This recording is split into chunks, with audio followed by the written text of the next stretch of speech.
Today we are going to paint watermelon. I'm going to put in the seeds here and there, little spots. This rim, that rim. Oh wait, let's make it 3D a bit here. And this part kind of goes back and fits into that part. Okay, so what I want to do first is I'm going to do a flat wash. This is not a variegated wash, which is where you have multiple colors mixing into each other, and nor is it a gradient wash where you have one color that goes from dark to light. This is a flat wash, so I just put the water across nice and even, and then I grab my color, and we're going to give this a little bit of dark. I'm going to put it across the top, just for the fun of it. There's not too much paint on here, but there is a lot of water, and I want to just make this corner nice and sharp. Okay, I'm getting detailed. And I'm going to let that run down there. I could even tilt the page, that would be good too. Okay, next thing I want to do is, I still have paint in here, so we'll use that anyway, is I'm going to come and add lots of water over here. And this is like a dry brush. It's full of paint, but because I'm using it literally on its side, not on the tip, I'm able to get a little bit of nifty texture, which kind of looks like some of these spaces. Now let's bring that up to that one.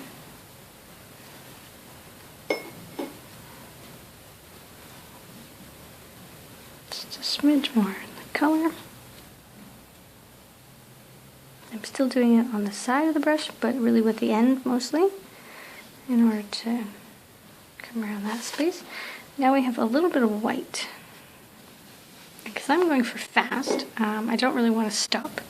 Let's add a little more water down here and see if we can get some of that paint to flow just a little more. If we add some more into it here.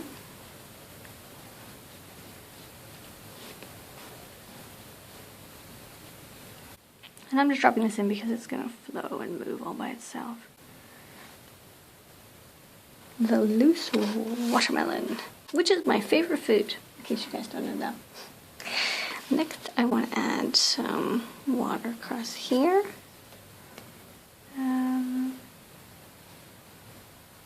I can't really move my paper, I'm just going to use the other hand. Maybe some lemon yellow mixed with a tiny bit of May green. Okay, we're going to put this across the back side. Here.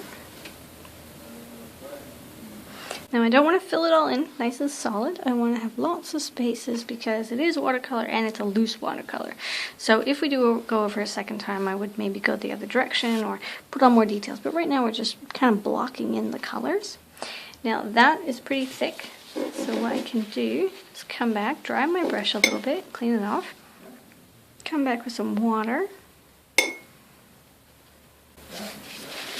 mix it in, and then just lift by dabbing it out so it's a little broken up.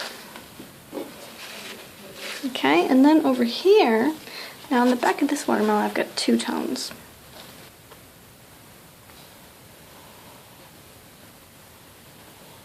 I don't know if you guys noticed, but my water did jump off a little bit. If I look at it on an angle, I can see that right here it's gone for a walk.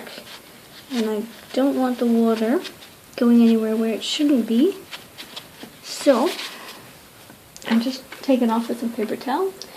And what did I say this is? With my earth green. And then going to dab it in.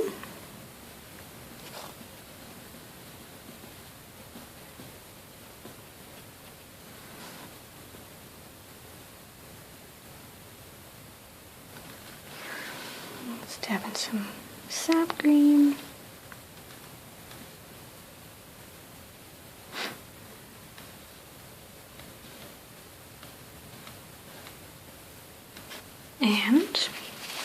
And now I want to come in here and dab out to keep this from running. And I'm going to drop my darker color in here. Just using the tip of the brush and moving it back and forth.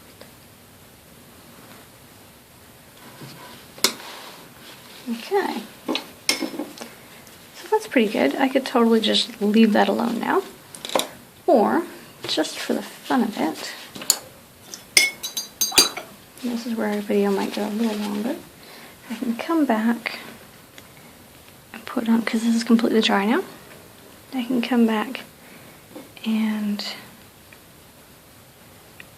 add some more red here, because it's in shadow.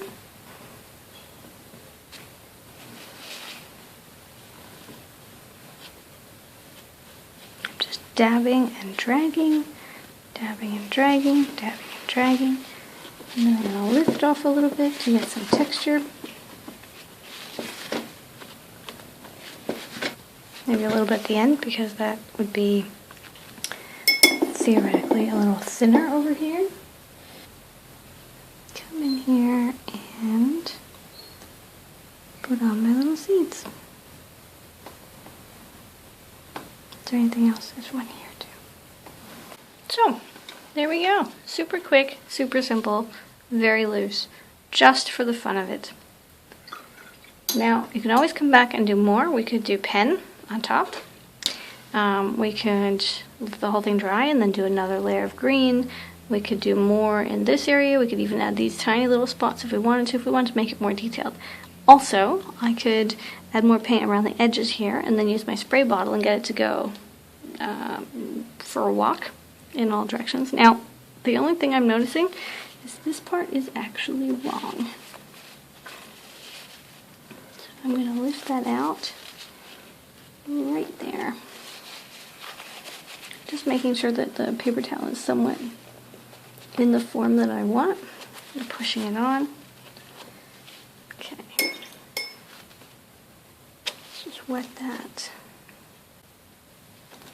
And red is one of these colors that doesn't like to come off, so all the same,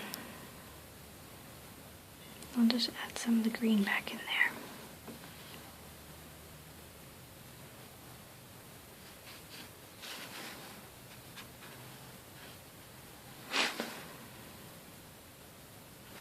Now, I believe good watercolors, or good paintings in general, require three things. They need good highlights, good middle tone or a mid-range, and good shadows. And if you have all three of those things, you're going to be okay.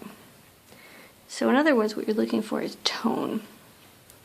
And here, it's kind of the same, but the little black dots and this dark green against that green, it's not so bad. I could add more, but I don't want to right now because we're really trying to go for super, super simple. Now, if you have hard edges that you don't want, this edge is okay, it's kind of nice. But up here it went for a walk. So I'm just taking my brush and going back and forth and then just lifting it out. So you can always change things. Don't worry if it's not perfect. If I wanted to change this line as well, although I don't because it's a watermelon and that's not going to make any difference. But here there's a little bit of a hard edge. I could pull that out too. What I want to do is move it around, but make sure I don't make a new hard edge there. So just bring it all the way across to whatever is wet on the other side. Voila!